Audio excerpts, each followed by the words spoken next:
Hi, everybody. We are going to give participants just another half a minute or so to log on. Welcome to the webinar. We'll get started really soon.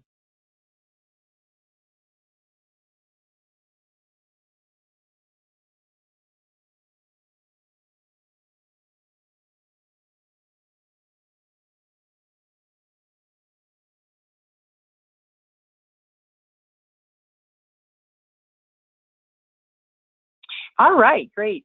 Thanks everyone for joining us today, and welcome to the webinar. Today's presentation is Helping Kids Learn Better with Healthy School Meals. And it is designed for parents and family members and community members who want to learn how to support healthy school meal programs in their communities. And it's brought to you by Action for Healthy Kids. My name is Carol Muller, and I'm the State Director of Action for Healthy Kids in Colorado. So before we dive into our content, just want to review some logistics with you. Once you are linked in, you should have a control panel that you can see on the right side of your screen. You can use your telephone or your speakers to listen to the presentation, but everybody will be muted to avoid any static or background interference. You should see a dialog box at the bottom of your control panel. We'd really love it if you could type any questions you have as we go along into that dialog box, and we will try to get them answered later in the presentation or via email following the webinar. My colleague Denise Marcus will be handling the questions, and later on in the presentation, towards the end, if we do have time, she'll field some of those questions to our presenters.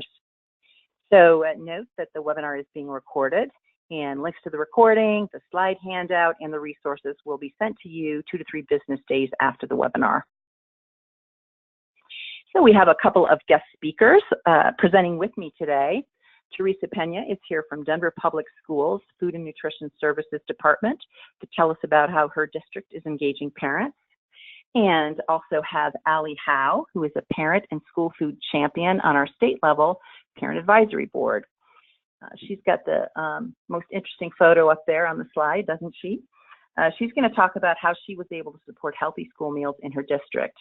And both of our guests are going to give you some tips on partnering with your food service department.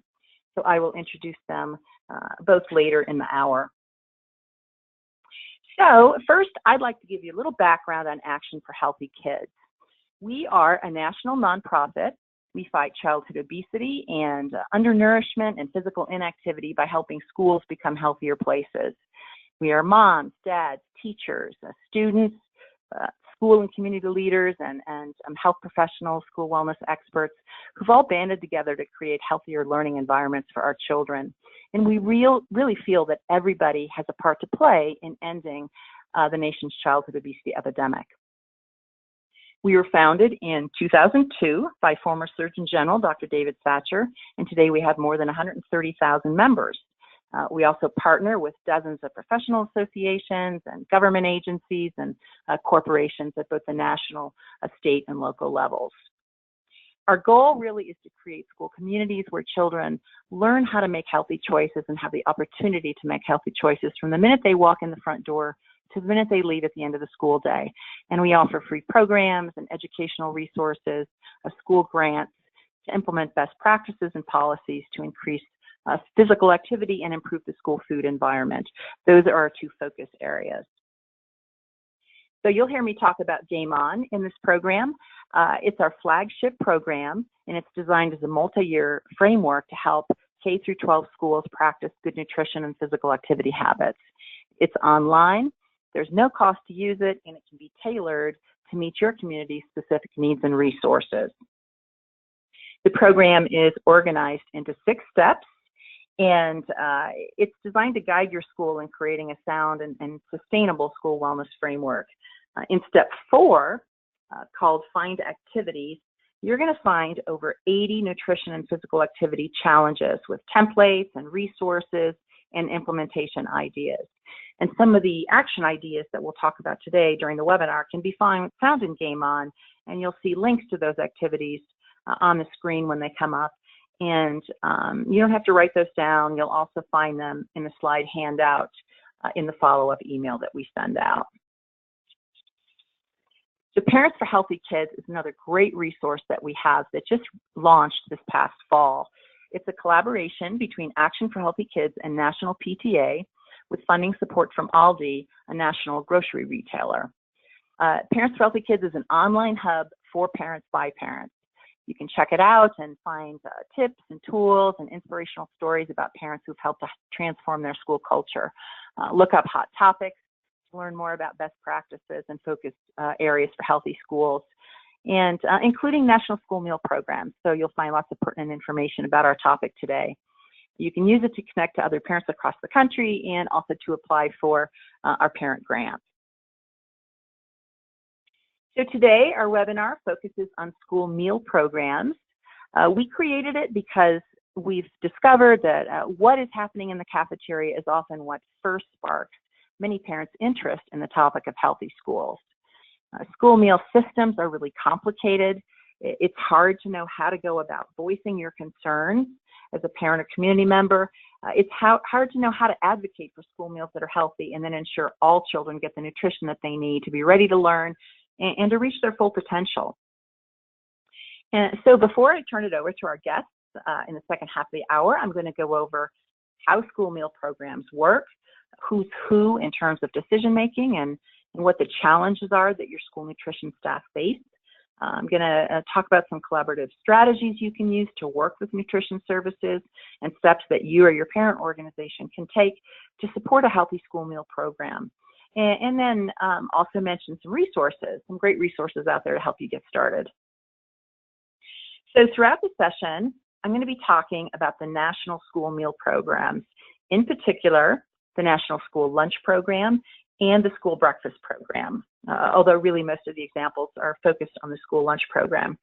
But the USDA, that's the United States Department of Agriculture's Food and Nutrition Services Department, oversees both the National Lunch and the School Breakfast Program, along with the other child nutrition programs that you can see on the slide.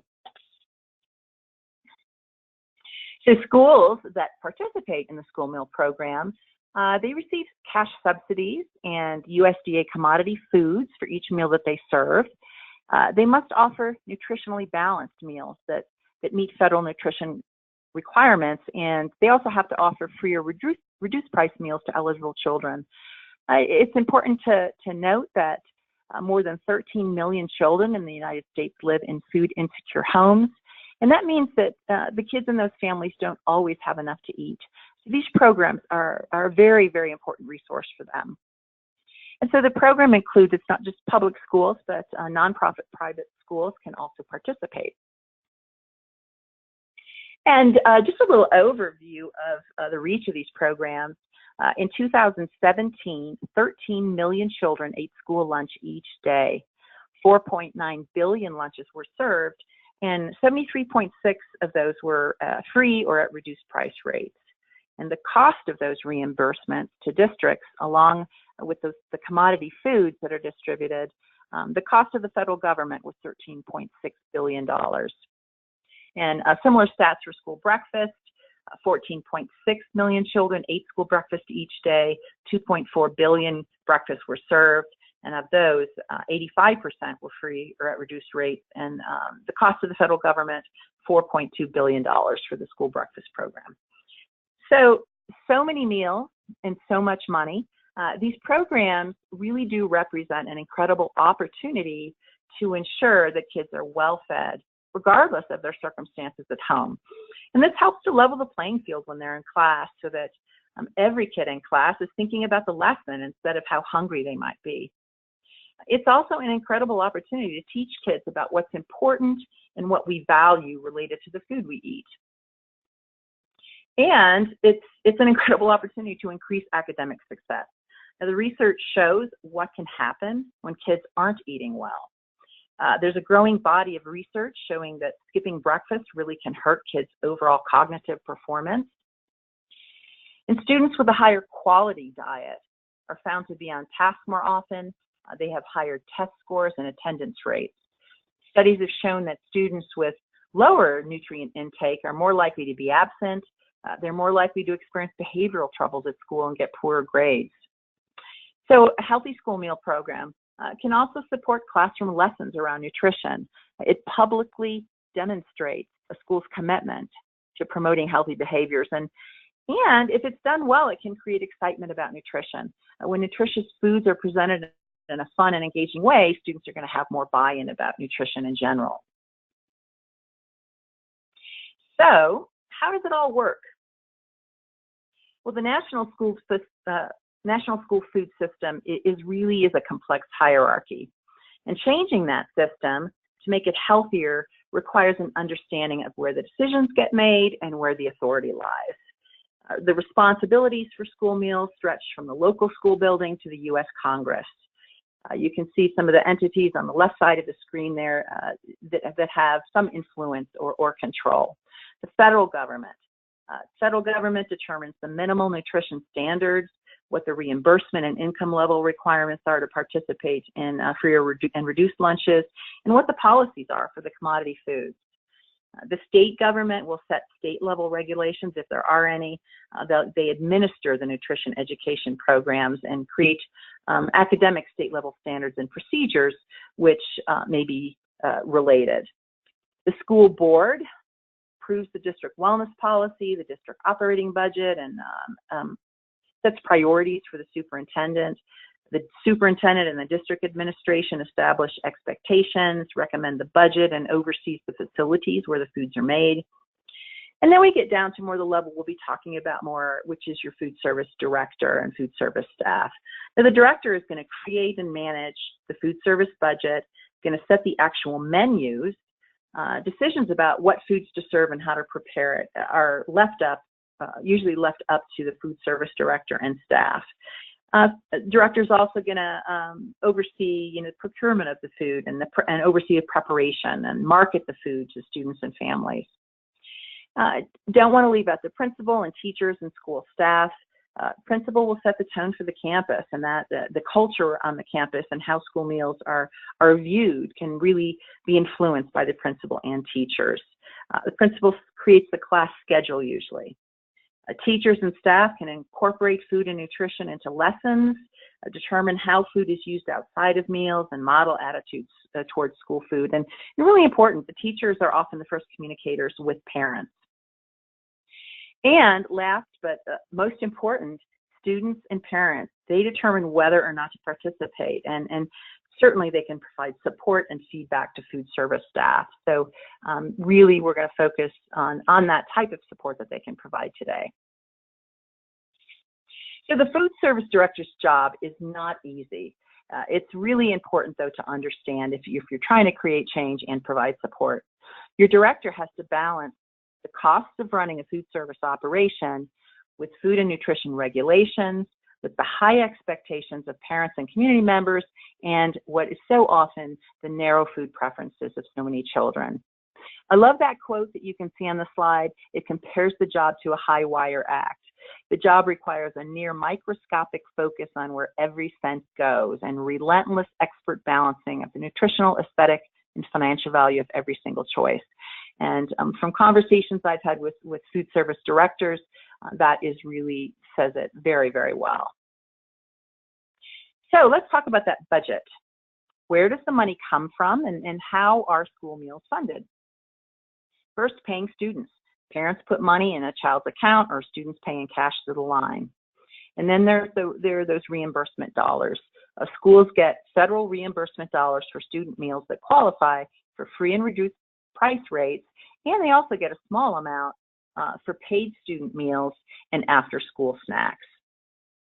And then to boost operational revenue and to break even, many school meal programs rely on a la carte sales.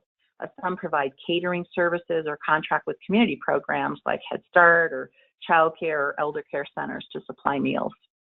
You can see some of the reimbursement rates down there on the screen, and certainly get more information about those if you're interested. They usually do change from year to year and are kind of complicated as to how they're figured out. Depends on a lot of different variables. So commodity foods.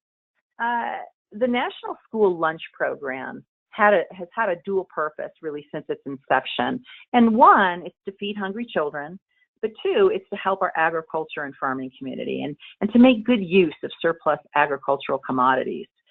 And commodities are unprocessed or partially processed foods that are owned by the federal government as a result of price support agreements with farmers. So this dual purpose continues today. Districts receive a certain amount of commodity foods for each lunch that they serve. The commodities program is called USDA Foods, and it makes the lunch program much more economically feasible for schools because of the amount of additional food it provides at no charge to the districts. And usually that's 15 to 20% of the food that ends up on the school lunch tray comes from the commodity foods program. The types of food vary from year to year, but typically they'll include meat, poultry, eggs, grain products, cheese, fruits, and vegetables. They include both raw and processed foods.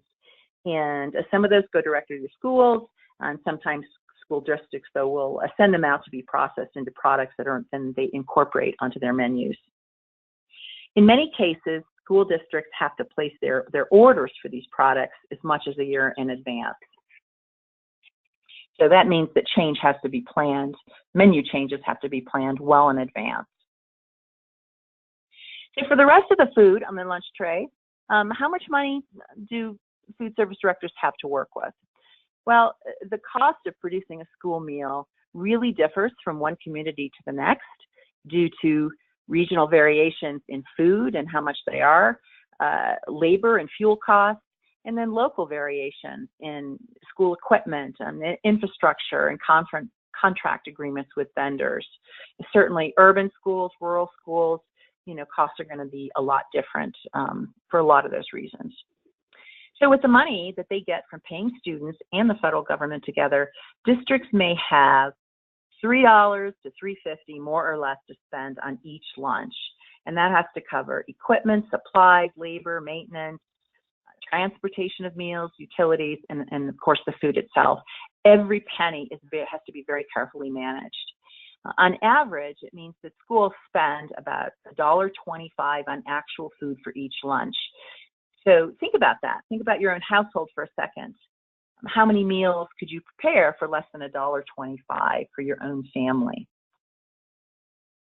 And then, in addition to their budget constraints, nutrition services staff have to plan menus that meet those federal nutrition standards.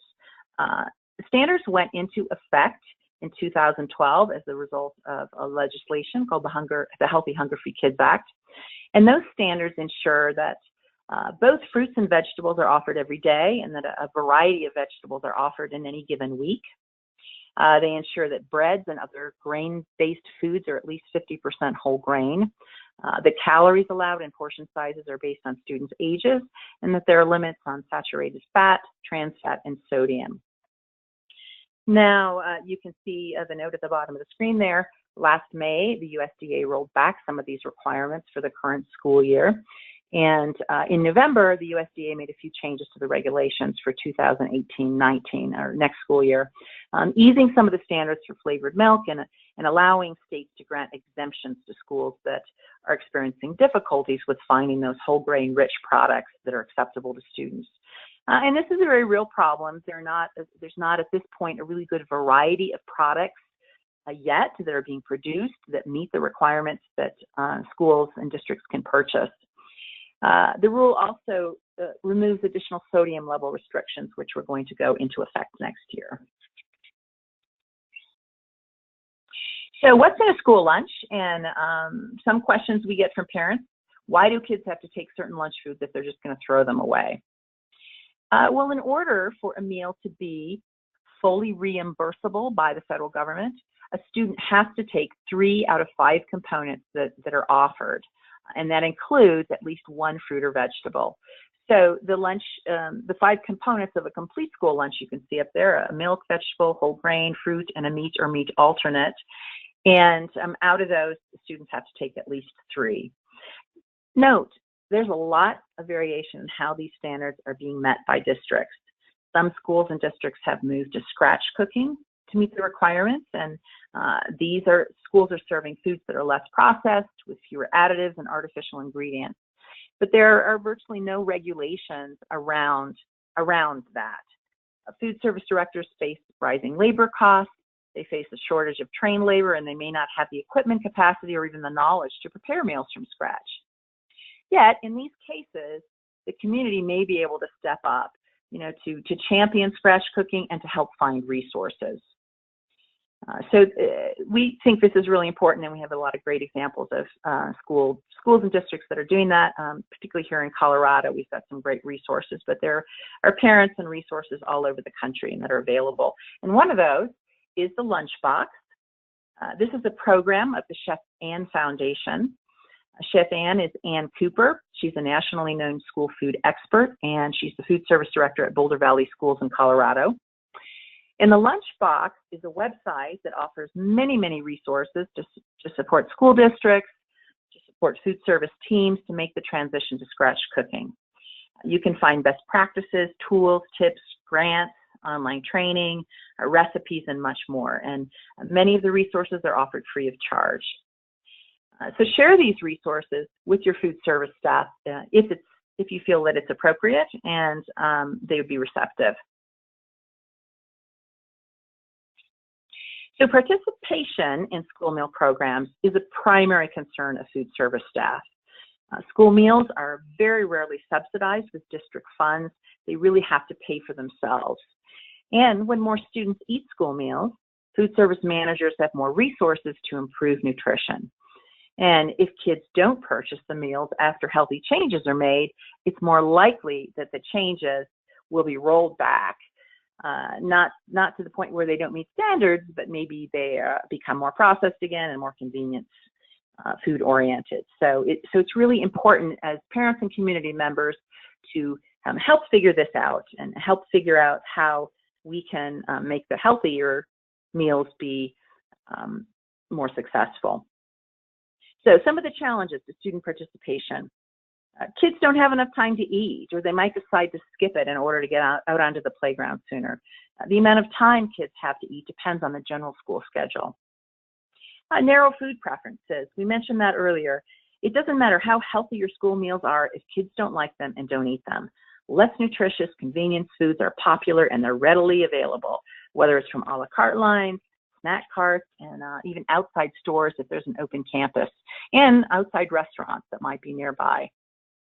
There might also be a stigma associated with eating school lunch. Either it's just simply not considered to be cool, or it's associated with kids who need assistance with paying. So as I said, increasing participation really needs to be a community effort if healthy meal programs are going to be successful. So we have some strategies that you guys can work on in your district to really help with that. First one is lunch period timing. Look into the possibility of increasing the amount of time students have to eat.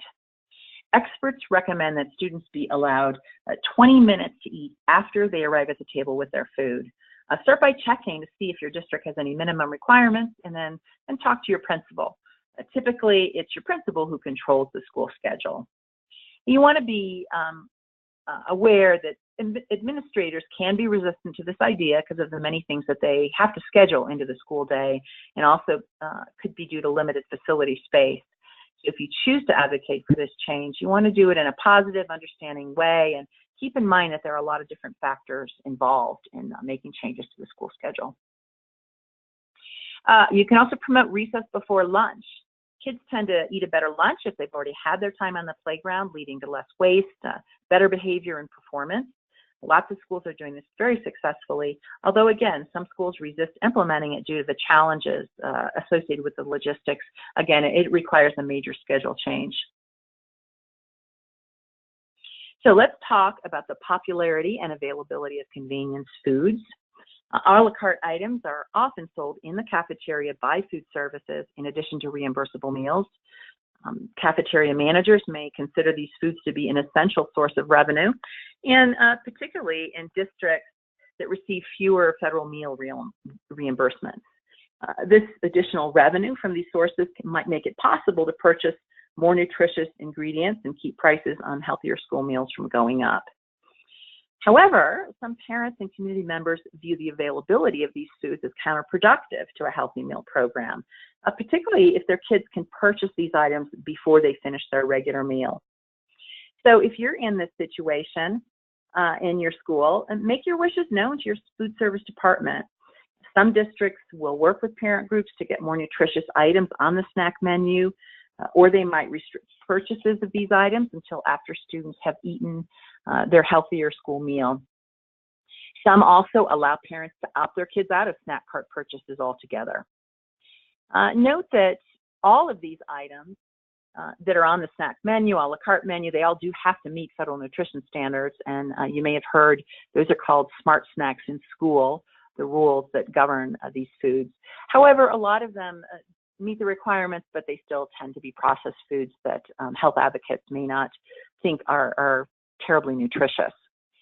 So other school groups, in addition to food service, might sell their own foods and beverages through vending machines, school stores, and fundraisers. And this revenue doesn't go back into the school meal program at all. These are all considered to be competitive foods because they compete with school meals for student dollars. And ideally, these foods that aren't sold by food service should not be accessible at all to kids when school meals are being offered. So small changes to your lunchroom can also increase sales of healthier items.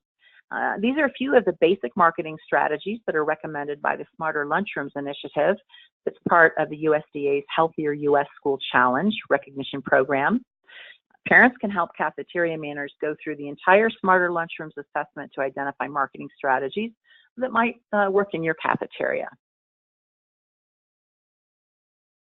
With so much competition from those competitive foods and foods that are sold off campus, marketing your healthy meal program really is a must. Parents can help by organizing fun, engaging events that get kids interested in trying new things. And really, it's a great way for your PTA or PTO to partner with your food service department. You can work with your cafeteria manager to host a taste test or a smoothie contest. You can help organize Farm Fresh Fridays to showcase locally produced foods. Nutrition education and promotion to families is a really important part of your marketing plan. You can showcase new menu items at family events. Parents and families really do need to understand the value of healthy school meals so that they'll encourage their kids to participate in, and you can help with this.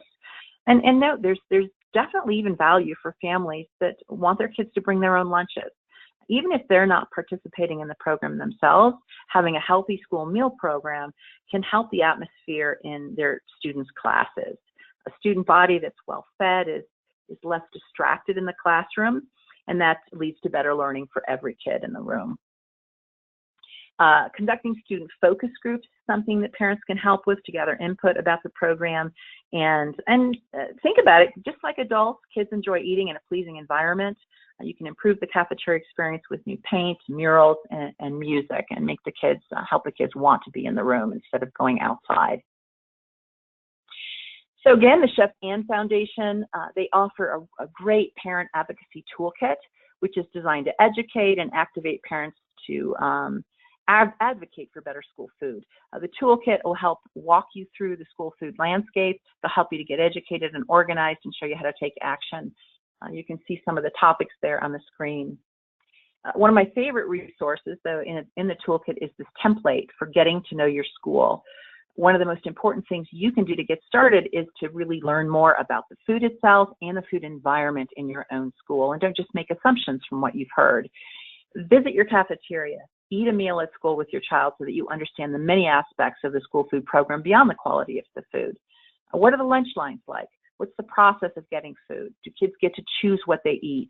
How much time do they have, and what's the atmosphere like?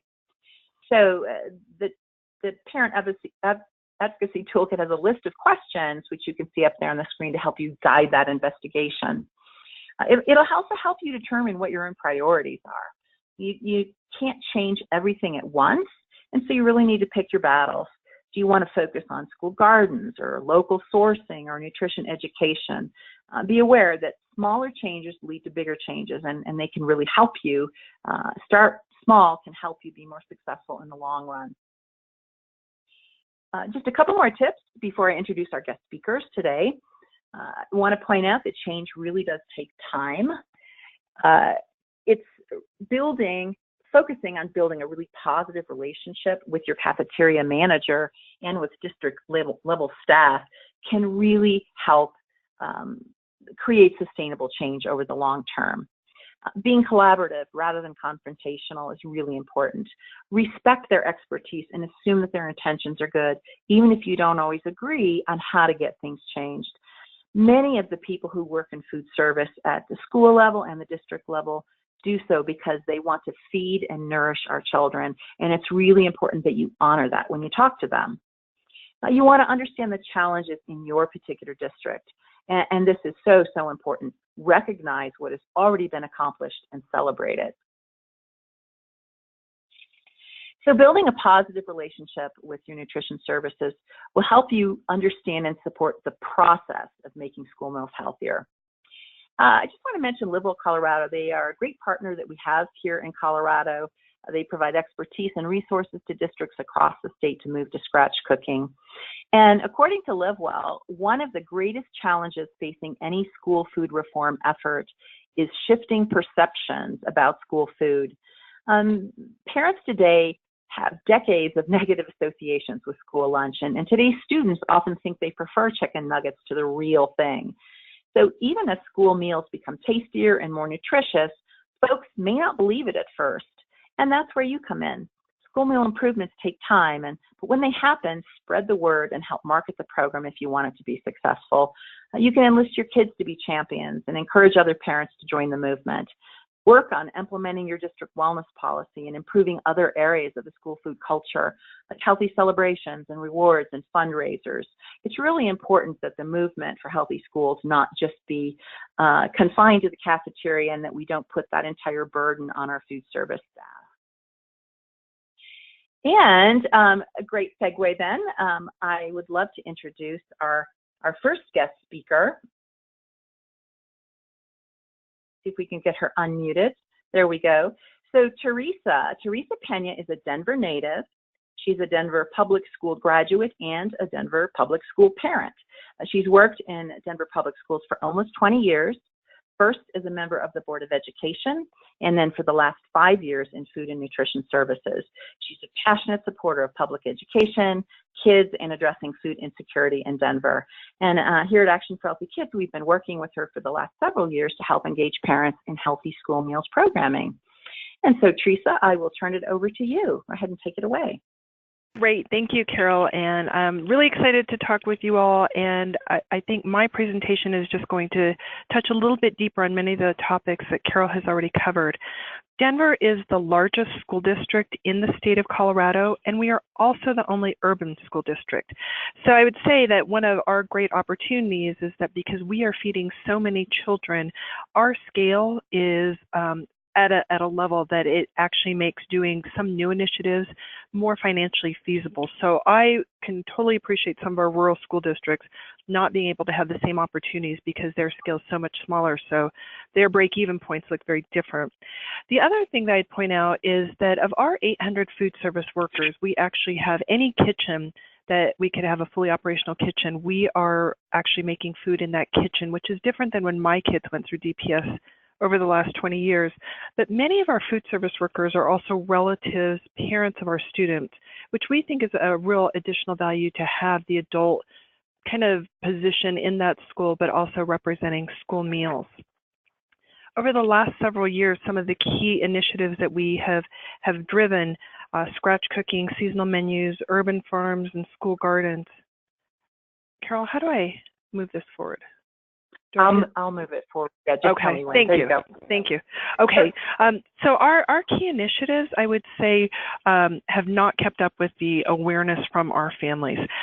So we have conducted focus groups this last year, and what we found is that there was really dated information about the work that we were doing in our kitchens. So there's some awareness around school meals, whether it's breakfast or lunch, but it's neither deep nor wide. And what we found, particularly in our focus groups, is that there's still a sense that whatever kind of school meals parents had is the perception that they have of their kids' kitchens and school lunchrooms today, which is not at all the same. That said, so next slide, please. That said, we definitely have some big challenges in front of us. And so I would say probably the biggest challenge is when we do scratch cooking, there is an uneven quality, appearance, and ability. So while we really love the idea of scratch cooking, and more than half of our lunch entrees are scratch cooked, to ensure that the quality and the appearance of what we're serving to our students is standard across the school district, and we have over 200 schools, that becomes really challenging. I think when we look at what students, Carol was talking earlier about other meals and outside influences that both students and families have, what we find is that we have to keep up with that. And so this year we put a big focus on having more culturally relevant menu items, and not just to represent the ethnicities that attend DPS, but really to take this as a learning opportunity. We kind of feel that when you break bread together, there's a real great learning environment that can happen over sharing that meal. And so how do we incorporate more of those culturally relevant meals across all of our menus in the school district? And then just from an education and feedback, I think, how do we touch more parents and students? And so we have done focus groups with students, we've done student surveys, but it feels like it's on a one-off by one-off basis. And with over 92,000 students, 40,000 families, 200 schools, we're still struggling with trying to figure out how we create a two-way conversation, one, so that we can educate our families and kids on the work that we're doing in our school lunchrooms, but even more importantly, to get their feedback, because we feel we could serve a great meal, but if it's not being consumed, then we really haven't done our job. And so really trying to create the buy-in at the elementary level from our parents and at the secondary level from our students. So now I'm going to jump to parent engagement, which is kind of the whole point of this conversation. As I said earlier, we conducted focus groups with our parents earlier this year, and what we found is, one, they had dated information on what school meals are and aren't. We found out that they really are very interested in who is preparing the meals and how do they actually do that preparation. We found out that they really appreciate the USDA guidelines. Most parents felt that the USDA guidelines were really good guardrails, and they appreciated that that was the kind of rule book that we were operating under. They wanted more minimally processed food, and they were very interested in our garden to cafeteria program. So at the school-based level, we find that parents are more likely to engage on a school level. And generally, those issues relate to things that they're not happy with. So yesterday, I was with a colleague from Action for Healthy Kids at one of our elementary schools in a predominantly high FRL school. And what we found is that they had some concerns about whether students were allowed to go back to the salad bar, for example, or whether if a child who qualified for a free lunch brought her sack lunch, could she get it? So what we found is that we can engage parents at a school-based level, but it feels more problem-solving at a very basic level. This doesn't feel like we're addressing policy, nor does it feel like we're addressing the larger opportunities for us to scale, with the idea that if there's a menu item that kids like or don't, or if there's a particular way that we're serving things or the appearance, how do you scale that? Because if it's good for one school, it's probably good for all of our schools. And generally what we're finding is it's customer service and the policies that are generally in play but unevenly followed at the school level. At the district level, we find more concerns around what policies guide food, not just that are served for breakfast and lunch, but for fundraisers, for snacks and in vending machines. And I think a real interest by our parents in wanting to engage in a health and wellness policy, whether it's around physical activity, general PE classes, food and nutrition, health and wellness, a real interest in trying to figure out how to engage in that, but not knowing where to.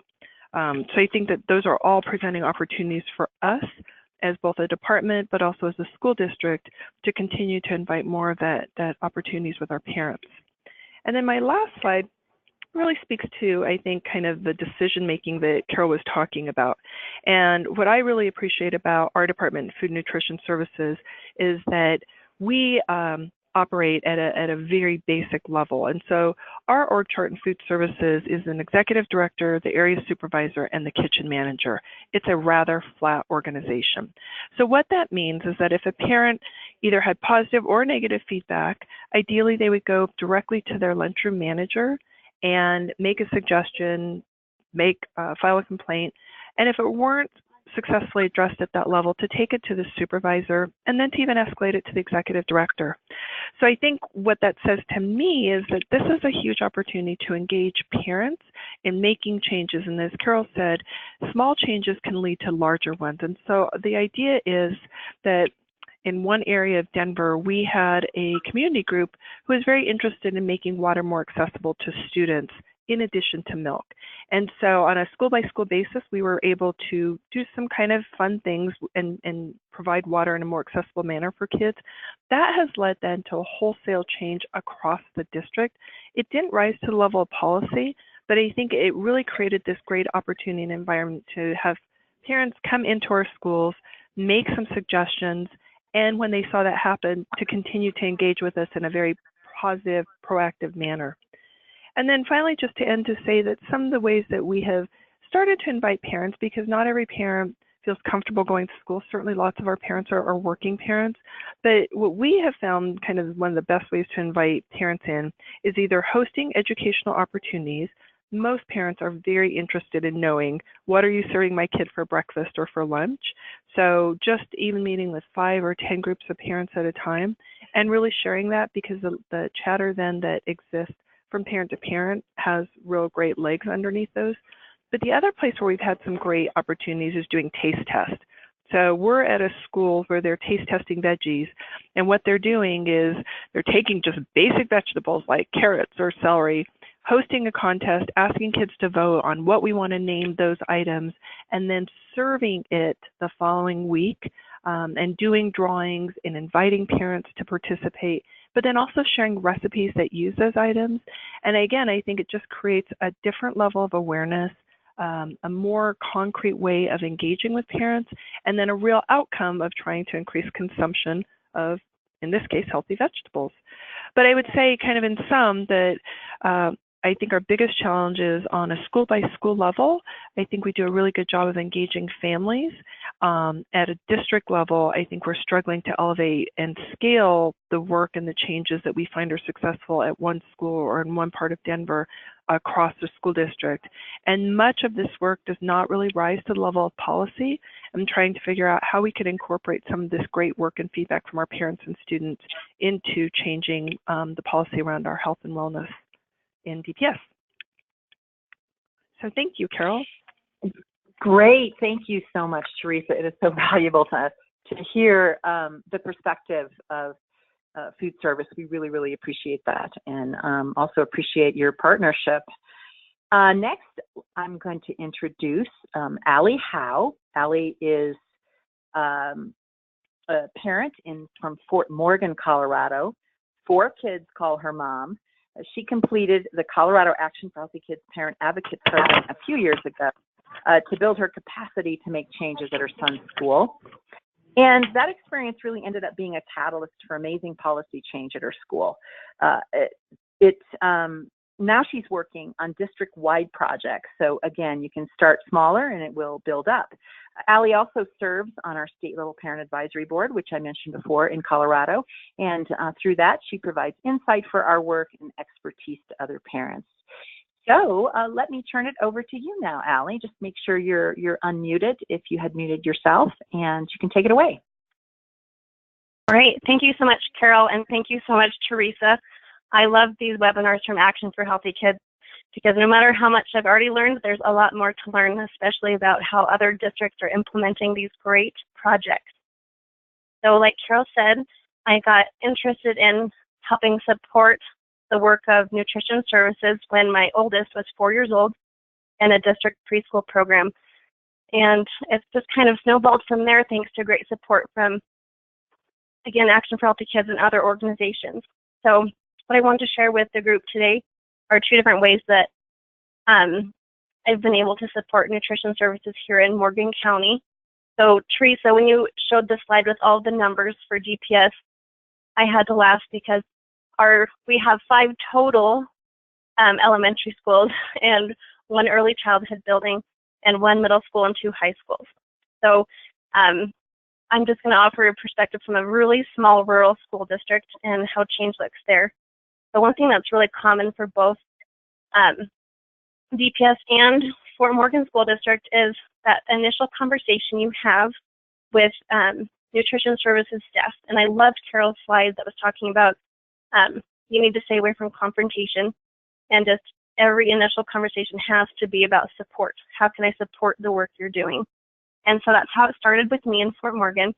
I approached the nutrition services director and just introduced myself and asked, what are some of your challenges? How can I help?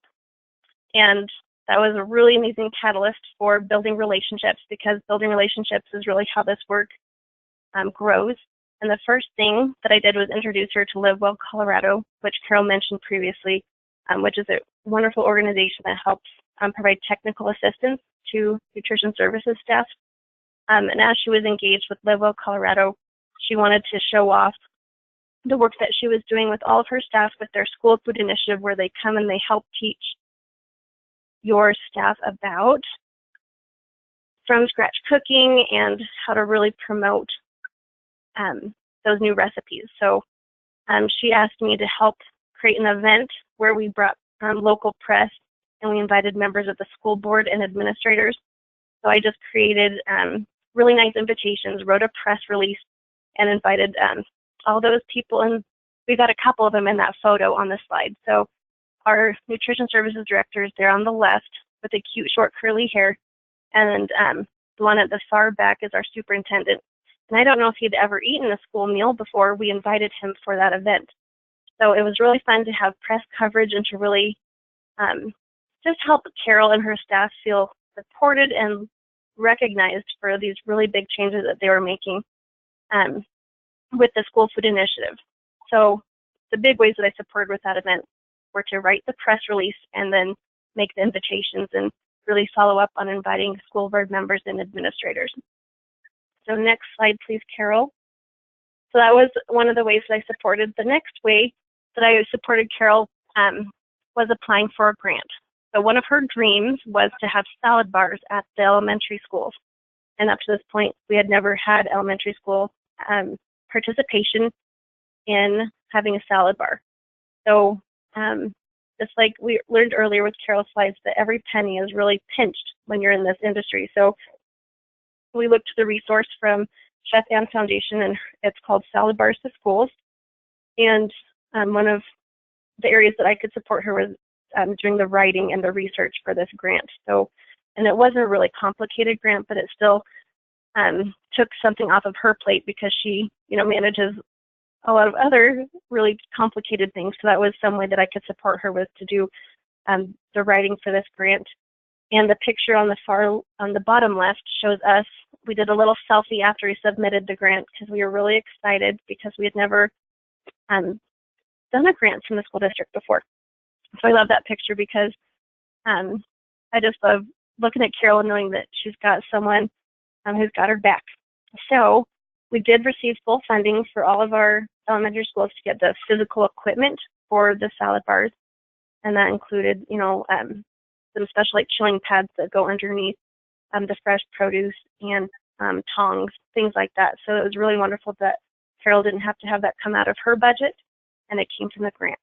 So far we just have implemented one, and it's in Columbine Elementary School. And I was able to get our local press to attend our first day that we kicked off our salad bar. So it was really fun to have the children watch the newspaper, go around and take pictures of them eating their carrots, and that was really fun for the children. So, and I spoke to the elementary school principal at Columbine yesterday, and some of their nutrition services staff, and they said that it's been an amazing change at their building to have that salad bar. So the ways I supported her in that event was to write the grant, and to ensure that we had local press, again, to just give her an ego massage, so she knew that it's so important to celebrate these changes, especially when changes haven't happened in a long time. All right, next slide, please, Carol. So this is just my short list of different ways that parents can definitely support nutrition services staff. And some of these have been spoken about earlier as well. And if you're listening on this webinar and you're either a parent or you work with PTO groups, definitely find someone who you know have these different strengths, because every parent, no matter what parent, has a different strength that they can use to support nutrition services. So when you do receive a complaint from a parent, my challenge is to spin it and say, I totally hear you, what can you do to help? And then send them to Action for Healthy Kids for one of these webinars and then go through these different items. I know some people might not feel comfortable writing an entire grant, but they could definitely write a letter of support, and often grants require a letter of support, and that's how you can show community engagement for those grants. Press releases, that could be another skill that you have parents in your schools that they could do that to get, whether it's us with our tiny little town paper or something bigger like 9 News to come out and look at the great things that they're doing. And really micro level is just at a PTO or PTA meeting. Often there are lots of really good questions and concerns that come up at those meetings. So if you have some passionate parents, they can just prepare, a short presentation and go to different PTO meetings to share. And so whether you're good with numbers or you're good with graphic design, there's always something wonderful that you can do to support nutrition services. Thanks, Carol. Thank you, Allie. Well, that was awesome too. Thanks to both of you. I love to get this perspective, both from the rural and the urban school, as well as, from different stakeholders, that we're really all in this together to try to feed our kids and get them to be healthy. So I am going to turn it over to Denise in just a minute to see if we have any questions. But first, I want to mention something that we have coming up at the end of April, and that's Every Kid Healthy Week. Every Kid Healthy Week is a national annual celebration of schools' wellness achievements that takes place the last week of April each year. Schools are invited to host an event during this week or any time during the month of April. And just to recognize what's going on and kind of get some community engagement around healthy schools in general. And that can be school meals or physical activity or anything like that. So we suggest you consider making your field day or any other school-wide event more focused on health, or create a new event to celebrate. So the goal of this week is really to create nationwide momentum around school wellness and to build awareness. And to be a part of the national movement, please do register your event on our site to get your school on the Every Kid Healthy map. And again, this link will be available to you in the follow-up email. So now I'm going to turn it over to Denise Marquez. There she goes. She's unmuted now. Denise, do we have any questions that came in? Yeah, we do. We have several questions, and I just want to remind everyone we still have a few minutes. If you have some last-minute questions, type them into the box. And even if we don't get to answer those on this webinar, we will get back to you shortly after the webinar. So the first question that came in, I think is probably for Allie to answer as a parent. So it says the school level nutrition staff at my child's school is always so busy when I go in. So what is the best way to approach them or to suggest a meeting? And then the second part of that question, can I ask them to attend school health team meetings? Allie, how have you engaged your school level nutrition staff? I think that question is so wonderful. I love that you're mindful of how busy they are during those peak times when they're preparing meals or serving students.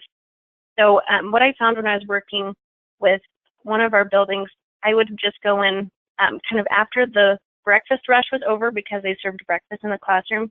So in every job, there's going to be an ebb and flow. You can even ask them, when's a good time? Or just kind of, you could even ask the principal or someone else in the building who has kind of a pulse on what's going on when their downtime is. Because they're never going to have real downtime, but they'll have a time that's less stressful, and they'll be a lot more excited about, working together if it's a time that they're less stressed.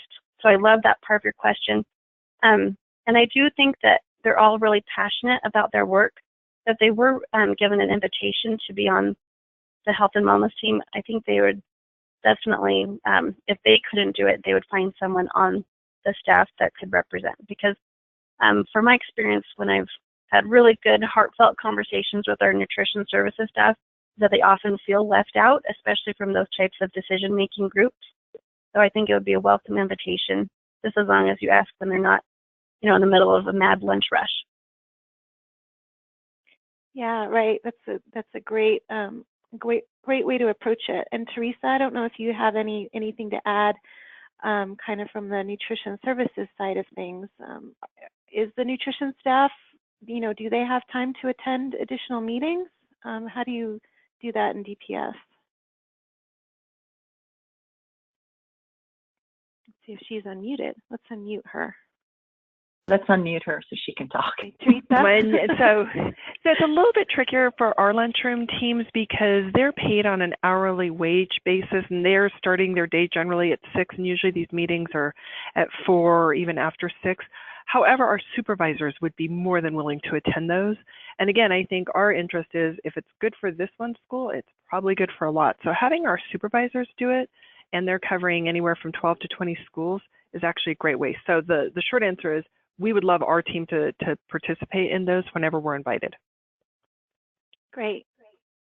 Yeah, that's something important to think about. So our next question, I think, is for Teresa. It says our school district only allows pizza once a month, but our principal has allowed it in our school once per week. How much control do principals have over school meals? Oh, none of these answers are easy. That's another tricky question, and I would say we have to partner very closely with the school leader, as Carol addressed in her presentation. And so what we have found with something like pizza is that generally adults don't have a great perception of serving pizza, and certainly not often, whereas kids love pizza. And our goal is to make sure that kids are eating whatever meal we're serving. So it's a negotiation. Ultimately, the food service team does have control over our menu and what we serve, but we have to play nice with our school leaders. And so if that school leader had a strong opinion, we'd probably defer to him or her. Okay, great. That's something that I didn't know. Let's see. I think, Denise, that really varies too by district.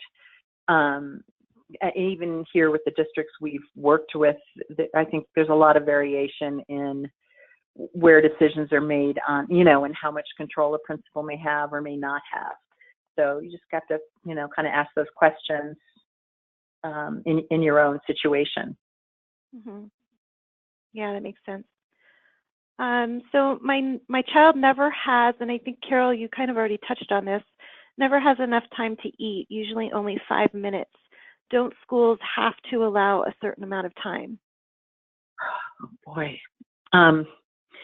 This is such a great opportunity in my mind for food service and parents to partner, because I think that generally we're on the same page in this area. If you remember the quote on the slide about this, really the healthier your meals get, often the more time you need to eat them. It takes a lot longer to eat a salad or to eat a whole apple than applesauce, a salad than chicken nuggets. And this is something that food service directors and cafeteria managers don't necessarily have control over because they don't set that schedule. But I think it's something that they talk about and would love to have, to be able to advocate for this and have more time for kids to eat. So there aren't any regulations around that. There are that I know of, but however, there are recommendations, and that expert recommendations and best practice, and that is that the children would get 20 minutes, not from the time they enter the cafeteria, but from the time they actually sit down at the table with their food. Teresa, do you have anything to add on that?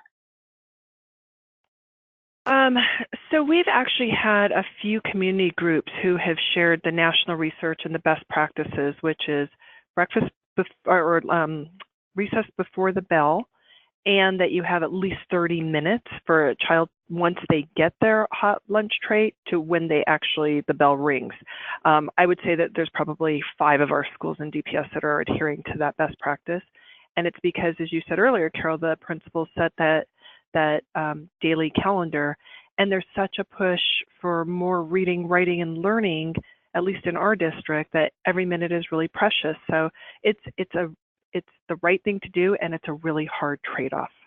But I think what we have found is that where parents have created a real sense of why this is important and how they're willing to make some compromises, I've very rarely seen a principal say no. Okay. Okay. And it looks like we are out of time. There are several other questions that have not been answered, but we will be sure to get back to you after the webinar with those answers. All right, thank you so much, Denise, for fielding those. Before we end, I just want to point out that we've got a lot of great social media resources for you. Be sure to follow us on Facebook, Twitter, Instagram, Pinterest, and YouTube. And also point out one more time that you can learn more about how school meal programs work, and you can connect with other parents and really join a conversation about healthy school food on parentsforhealthykids.org. So please take some time to check that out. And really, that concludes our webinar today. We will send out the follow-up email in 2 to 3 business days with a link to the recording and handouts. Again, I'd like to thank Therese and Allie so much for joining us. And I'd like to thank all of our listeners for all the things that you're doing every day to ensure that all kids are healthy, active, and ready to learn. Thanks so much for your time, and have a great day.